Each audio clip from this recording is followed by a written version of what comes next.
Taká malá ukážka, čo bude dnes brúsiť. Mám tu tento cviling nôž, neviem koľko má 10 ročí, ale ten je starý a musel byť strašne drahý kedysi, jeden z najdrahších nožov. A potom sú tu nejaké takéto švajčiarske masárske, ten je veľký porcovací, dva vykostováky. Od kolegu som dostal Mikov Predátor, je to vyskakovačka s takým pekným patentom. Toto mám po spolužiakovi, s ním sme si rok v kuse lúpkali na praxi, keď sme sa učili za elektrikárov, len sa mi tam, nie mne, ale jemu sa tam zlomila pružinka. A včera som náhodou zistil, že sa pružiny dajú doobjednať.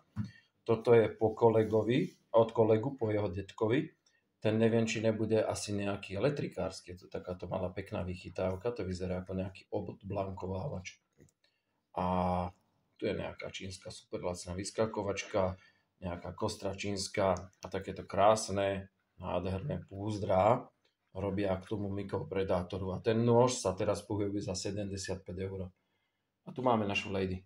Že lady, ty strážiš, tu máš krtu, aby to tam narastlo. Že áno, že? Taký majú pekný psíček. Áno.